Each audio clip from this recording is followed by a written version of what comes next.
Jennifer Ashcroft, a strikingly beautiful 52-year-old woman, had built her fortune in the cutthroat world of biotech. Her company was at the forefront of brain interface technology, and Jennifer was known for her razor-sharp intellect and unyielding determination. She moved through life with the confidence of someone who always got what she wanted, whether in the boardroom or the bedroom. A 20-year-old Ryan Breslin, with his brooding good looks, seemed an unlikely match for the poised and polished Jennifer. A college dropout with a troubled past, Ryan had drifted through a series of dead-end jobs before a chance encounter with Jennifer changed the trajectory of his life. Their relationship, while unconventional, appeared to offer both parties what they desired. For Jennifer, a vibrant young companion to stave off loneliness, and for Ryan, financial security and a taste of luxury he had never known. For nearly a year, their arrangement flourished in the shadows of Riverton.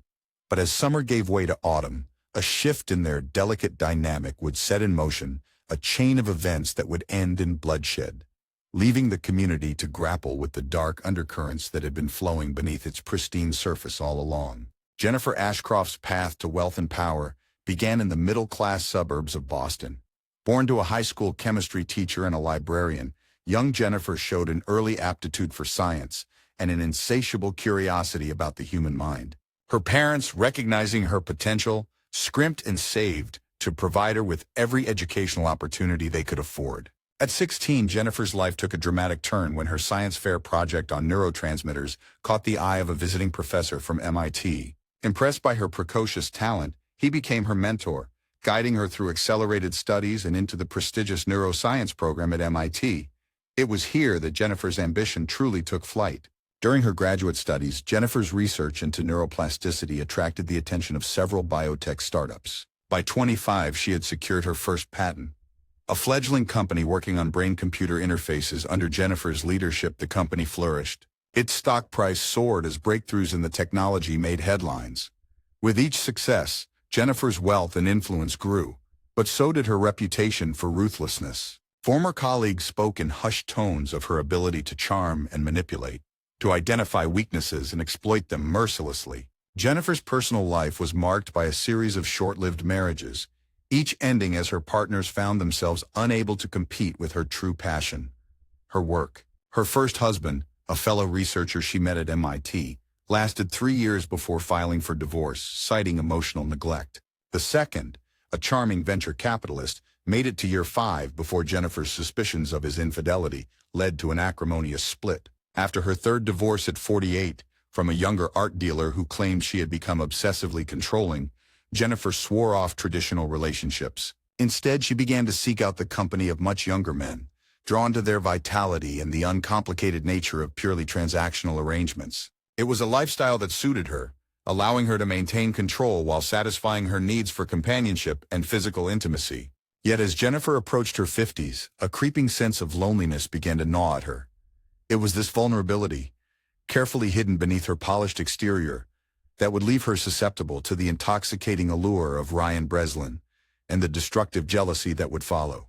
Ryan Breslin's early life stood in stark contrast to Jennifer's.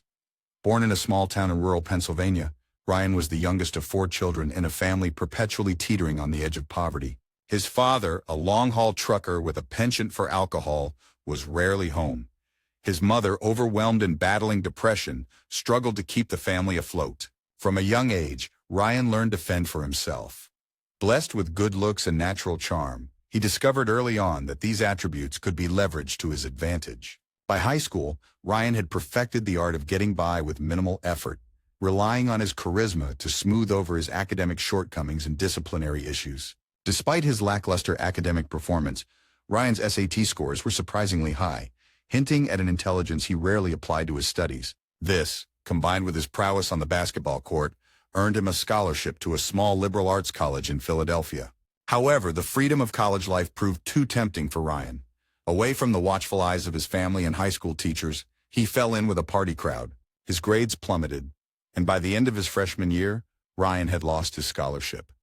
Too ashamed to return home, he decided to stay in Philadelphia, bouncing between low-wage jobs and crashing on friends' couches. It was during this aimless period that Ryan's path intersected with Jennifer's. Working as a barista in an upscale cafe frequented by business executives, Ryan caught Jennifer's eye one rainy Tuesday morning. She was struck by his easy smile, and the hint of vulnerability behind his confident demeanor. For Ryan, Jennifer represented everything he thought he wanted: sophistication, success, and the promise of a life far removed from his humble beginnings. Their initial flirtation quickly evolved into something more. Jennifer, intrigued by Ryan's raw potential and eager to shape him into her ideal companion, offered him a proposition. She would provide him with financial support and introduce him to her world of luxury and refinement in exchange for his exclusive companionship. For Ryan, faced with mounting debts and dwindling prospects, the offer seemed too good to refuse. Seizing the opportunity, Jennifer invited him as her guest to a gallery opening, her tone making it clear that this was more than a casual invitation. The gallery opening marked the beginning of Ryan's induction into Jennifer's world. She arrived at his shabby apartment presenting him with a tailored suit that fit him perfectly. As they moved through the event, Jennifer expertly guided Ryan, whispering explanations about the art and introducing him to her circles as her young protege. For Ryan, the evening was intoxicating. He found himself easily slipping into the role of the charming, artistic young man, feeding off the approving glances and engaging conversations with Jennifer's peers. As the night wore on, the attraction between them grew palpable, culminating in a passionate encounter back at Jennifer's penthouse. In the afterglow, Jennifer laid out her proposition. She would provide Ryan with a generous monthly allowance, pay for his education if he chose to return to college, and introduce him to opportunities he could only dream of. In return, she expected his companionship, discretion, and exclusivity. Ryan, seeing a chance to reinvent himself and escape his directionless existence, agreed without hesitation. The following months were a whirlwind for Ryan. Jennifer moved him into the guest house on her estate, replacing his wardrobe with designer labels and introducing him to the finer things in life. She enrolled him in art appreciation classes, hired a personal trainer to hone his already impressive physique, and taught him the nuances of wine tasting and fine dining. Jennifer took immense pleasure in molding Ryan, viewing him as both a project and a prized possession. She reveled in the envious glances they received when they attended events together, proudly showing off her attractive young companion. For Ryan, the relationship offered security and excitement in equal measure. He threw himself into his new role with enthusiasm, eager to prove his worth and maintain the lifestyle to which he was quickly becoming accustomed. Their physical relationship was passionate and adventurous, with Jennifer introducing Ryan to experiences he had never imagined. She pushed his boundaries, always maintaining control, a dynamic that spilled over into other aspects of their relationship. As summer turned to fall, Jennifer and Ryan settled into a rhythm of lavish vacations, social events, and intimate evenings at home. To the outside world, they appeared to be an unconventional but happy couple. However, beneath the surface, the seeds of codependency and obsession were taking root, setting the stage for the turmoil that was to come. The delicate balance of Jennifer and Ryan's relationship began to shift with the arrival of Arya Thornton, a 20-year-old art history major at the local university. Arya entered their lives innocuously enough as a part-time docent at the Museum of Modern Art. Ryan first encountered Arya during one of his frequent visits to the museum, a habit encouraged by Jennifer to further his art education. Arya was leading a tour group, her passion for the artwork evident in her animated descriptions and insightful commentary. Ryan found himself drawn to her enthusiasm, so different from Jennifer's calculated appreciation of art as a status symbol. After the tour, Ryan approached Arya, engaging her in a discussion about the exhibition. Their conversation flowed easily, punctuated by shared laughter and a palpable sense of connection. For the first time in months, Ryan felt truly seen for who he was, rather than as an extension of Jennifer. Arya, with her vibrant style and infectious laugh, represented everything that Jennifer was not. Where Jennifer was polished and restrained, Arya was spontaneous and expressive. Her youth and energy resonated with Ryan, reminding him of the pure relationships he had sacrificed for his arrangement with Jennifer. Over the next few weeks, Ryan found himself visiting the museum more frequently, always managing to time his visits with Arya's shifts. Their friendship blossomed quickly, bonding over shared interests in art, music, and philosophy. Arya introduced Ryan to her world of college parties, indie film screenings, and late-night discussions in 24-hour diners. For Ryan, these interactions with Arya and her friends were a breath of fresh air. He rediscovered parts of himself that had been suppressed in his relationship with Jennifer, including his own artistic aspirations. Arya encouraged him to pursue his interest in photography, even gifting him a vintage camera she had found at a flea market. As Ryan spent more time with Arya, he began to question the nature of his relationship with Jennifer. The stark contrast between the genuine connection he felt with Arya and the transactional nature of his arrangement with Jennifer became increasingly apparent. He found himself manufacturing excuses to spend time away from the estate, his thoughts constantly drifting to Arya. Unbeknownst to Ryan, his changing behavior and growing distraction had not gone unnoticed by Jennifer. Her keen instincts, honed by years of corporate maneuvering, sensed a shift in their dynamic. As Ryan pulled away, Jennifer's determination to maintain control over him only intensified, setting the stage for the conflict that would ultimately lead to tragedy. The first signs of trouble were subtle. Jennifer noticed Ryan checking his phone more frequently, his face lighting up at certain messages. He began to spend more time at the museum, citing a newfound passion for contemporary art. While Jennifer initially encouraged this interest, a nagging suspicion began to take root in her mind. One evening, as they prepared for a charity gala, Jennifer casually asked about Ryan's day at the museum. His response was enthusiastic, filled with details about a new exhibition. But it was the mention of Arya, the incredibly knowledgeable docent, that caught Jennifer's attention. The way Ryan's eyes sparkled as he spoke of her set off alarm bells in Jennifer's head. Determined to uncover the truth, Jennifer began to monitor Ryan more closely. She installed a GPS tracker on his phone under the guise of a security upgrade. She hired a private investigator to follow him during his outings. The reports she received confirmed her worst fears. As evidence of Ryan's growing connection with Arya mounted, Jennifer's jealousy festered. She oscillated between icy detachment and clingy desperation, her moods becoming increasingly unpredictable. One moment she would shower Ryan with expensive gifts. The next she would subject him to passive-aggressive comments and veiled threats. Jennifer's behavior began to affect her professional life as well. She became distracted during important meetings, snapping at employees for minor infractions. Her assistant noticed an increase in her alcohol consumption, often finding empty wine bottles in her office trash. Unable to contain her suspicions any longer, Jennifer confronted Ryan after a particularly late night out. She demanded to know where he had been, accusing him of betraying her trust. Ryan, caught off guard, attempted to downplay his friendship with Arya, insisting that Jennifer was overreacting. The argument escalated quickly, with Jennifer reminding Ryan of everything she had done for him and insinuating that he owed her his loyalty. This confrontation marked a turning point in their relationship. Ryan, feeling trapped and resentful of Jennifer's possessiveness, began to withdraw further. He became more guarded with his phone, careful not to mention Arya, and invented elaborate excuses for his absences. Jennifer, driven by her growing paranoia, intensified her efforts to control Ryan.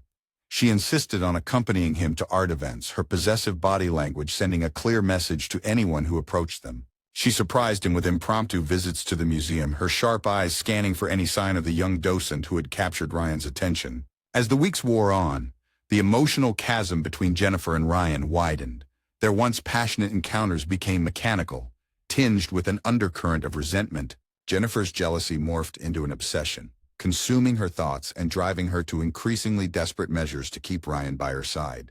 Little did she know that her possessive love was pushing Ryan further away, steering them both towards a confrontation that would have fatal consequences. As Jennifer's jealousy intensified, she embarked on a calculated campaign to maintain control over Ryan, drawing on the same strategic thinking that had made her a formidable businesswoman. She deployed a range of manipulation tactics designed to keep Ryan dependent on her and isolated from Arya's influence. Jennifer's first move was to exploit Ryan's financial dependence. She began to withhold his allowance, citing fictitious issues with her accounts or claiming she needed to reallocate funds for business purposes. When Ryan expressed concern, she would relent, but not before extracting promises of increased commitment and time spent together. Emotional manipulation became Jennifer's primary weapon. She oscillated between lavishing Ryan with affection and subjecting him to prolonged periods of icy silence. This hot and cold treatment left Ryan constantly off balance, never sure where he stood. Jennifer also employed more subtle tactics to isolate Ryan from potential support systems. She scheduled trips that conveniently coincided with plans Ryan had made with friends. She expressed concern about his old acquaintances, implying they were a bad influence or simply using him for his newfound status. Gradually, Ryan's social circle shrank, leaving Jennifer as his primary source of companionship and validation. In moments of perceived threat, Jennifer would remind Ryan of all she had done for him, framing her controlling behavior as acts of love and generosity. She'd recount how she had rescued him from a life of poverty and obscurity and imply that without her, he would be nothing. These guilt trips served to reinforce Ryan's sense of obligation and indebtedness to Jennifer. As Ryan continued to pull away, Jennifer's tactics grew more desperate. She began to fake health scares, claiming stress-induced migraines or fainting spells that mysteriously coincided with times Ryan wanted to go out alone. Her performance was so convincing that Ryan often canceled his plans out of genuine concern for her well-being. Through this web of manipulation, Jennifer sought to create a reality where Ryan believed he needed her, where his autonomy was slowly eroded until staying with her seemed like the only viable option. Yet with each manipulative act, she was pushing Ryan closer to his breaking point, fueling a resentment that would soon boil over with devastating consequences. During one of her clandestine investigations into Ryan's past, Jennifer uncovered a secret that she believed would give her the ultimate leverage. Through her network of private investigators, she learned that Ryan had been involved in a car accident during his freshman year of college. The accident had resulted in a serious injury to another student, but Ryan had fled the scene in a panic. The case had gone cold due to lack of evidence, but Jennifer now held the missing pieces. Armed with this explosive information, Jennifer carefully planned her approach. She waited for a moment when Ryan was particularly vulnerable, after a heated argument about his increasing absences. As Ryan turned to leave, Jennifer calmly mentioned the accident. The color drained from Ryan's face as he slowly turned back to her. Jennifer laid out the facts with cold precision, producing police reports. She made it clear that she possessed enough evidence to reopen the case and implicate Ryan. The unspoken threat hung heavy in the air. If Ryan didn't comply with her wishes, she would turn the information over to the authorities. The revelation shattered Ryan. The accident had been the catalyst for his downward spiral in college, the guilt eating away at him for years. He had convinced himself that by leaving his old life behind, he could escape his past. Now that illusion was cruelly stripped away. Jennifer pressed her advantage, presenting Ryan with a choice. He could recommit to their relationship, cut all ties with Arya, and follow Jennifer's rules to the letter, or she would expose his secret, ruining his life, and possibly sending him to prison. Trapped and desperate, Ryan initially agreed to Jennifer's demands. He stopped visiting the museum, ignored Arya's increasingly worried messages, and became a virtual prisoner in Jennifer's gilded cage. Jennifer reveled in her victory, believing she had finally secured Ryan's unwavering loyalty. However, the weight of the blackmail soon began to take its toll on both of them. Ryan became withdrawn and depressed, his once vibrant personality dulled by the constant stress of living under threat. He went through the motions of their relationship, but the spark that had initially drawn Jennifer to him was extinguished. Jennifer, for her part, found that her victory left her feeling hollow. The passionate, challenging young man she had fallen for was replaced by a submissive shell. She vacillated between guilt over her actions and frustration at Ryan's listlessness. As weeks passed, the tension in the household became unbearable. Ryan's resentment simmered just below the surface, while Jennifer's paranoia grew. She became convinced that Ryan was plotting against her, looking for a way to neutralize her leverage. The situation was untenable, a powder keg waiting for a spark that would come in the form of a chance encounter that would push Ryan to his limits and set in motion the final fatal confrontation between him and Jennifer. The catalyst for the final confrontation came on a crisp autumn evening. Jennifer had dragged Ryan to a gallery opening, parading him before her peers like a prized possession. As they moved through the crowd, Ryan's eyes locked with a familiar face across the room. It was Arya, looking striking in a vintage dress, her presence a stark reminder of the freedom and genuine connection he had lost. Before Jennifer could react, Ryan mumbled an excuse and fled the gallery. He found himself wandering the streets, his mind racing.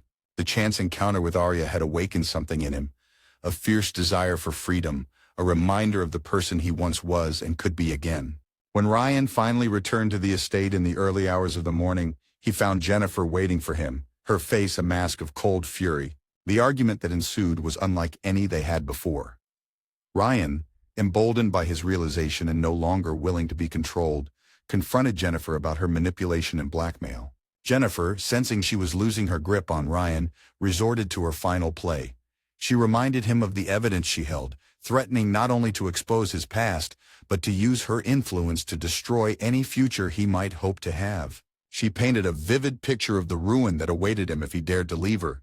But instead of cowing Ryan, her threats only served to strengthen his resolve. In a moment of clarity, he realized that no future with Jennifer, no matter how luxurious, was worth the price of his soul. With a calmness that belied the turmoil within him, Ryan told Jennifer that he was leaving, regardless of the consequences. Jennifer, faced with the reality of losing Ryan despite her best efforts, snapped.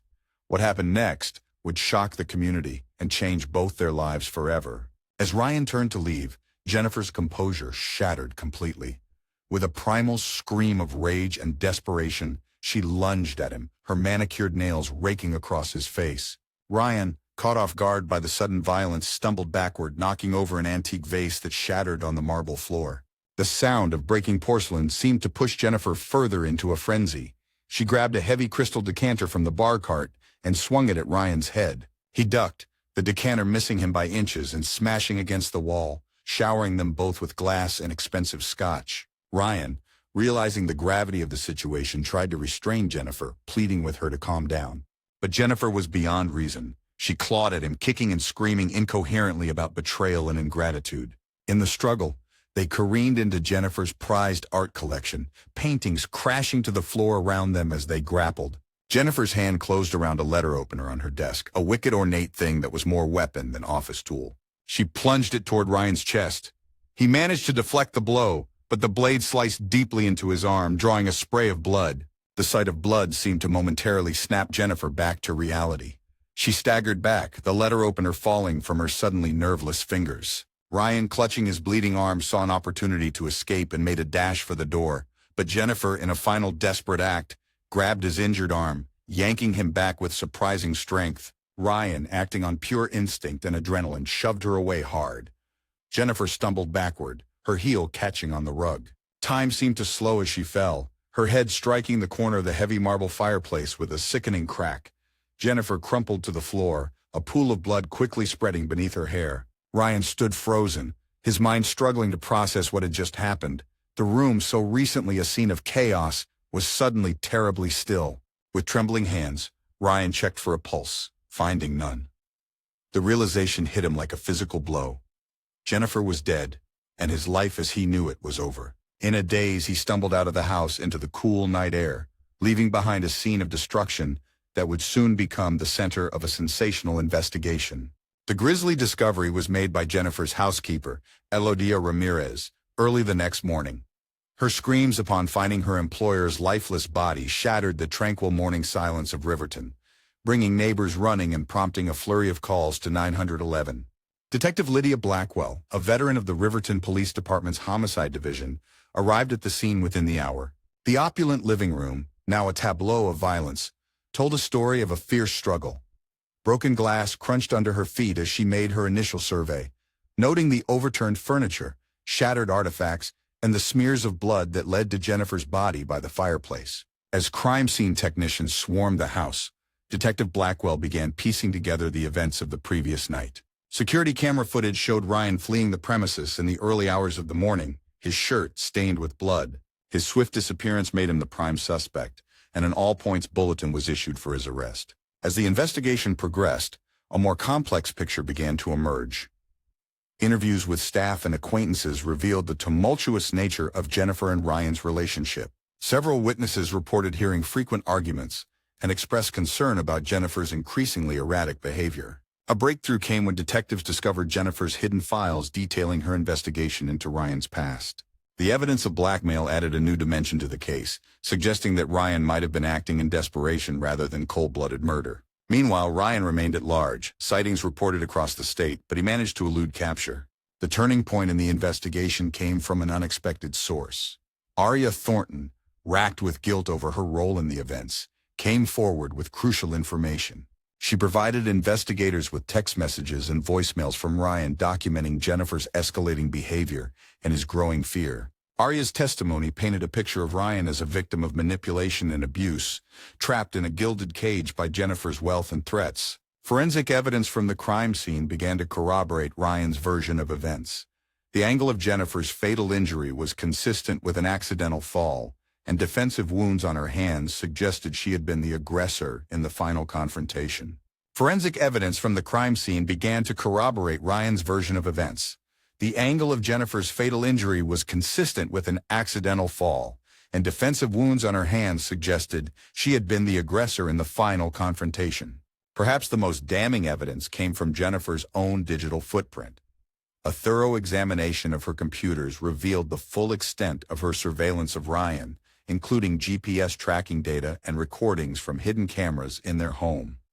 The level of invasion and control shocked even the most seasoned investigators. As the true nature of Jennifer and Ryan's relationship came to light, public opinion began to shift. The narrative of the gold-digging boy toy gave way to a more nuanced understanding of a young man trapped in an abusive situation. Initially charged with second-degree murder, Ryan's case took an unexpected turn as evidence of Jennifer's manipulation and abuse mounted. The district attorney's office faced increasing pressure to reconsider the charges. After lengthy deliberations and negotiations with Ryan's defense team, the charges were reduced to manslaughter. After weeks of testimony and 3 days of deliberation, the jury returned their verdict. Ryan was found guilty of involuntary manslaughter, a verdict that acknowledged his role in Jennifer's death, while also recognizing the extenuating circumstances that led to the fatal confrontation. The judge, taking into account Ryan's lack of prior criminal record and the unusual circumstances of the case, sentenced him to 5 years in prison with the possibility of parole after 3 years. The sentence was met with mixed reactions, some feeling it was too lenient, others arguing that Ryan had already suffered enough.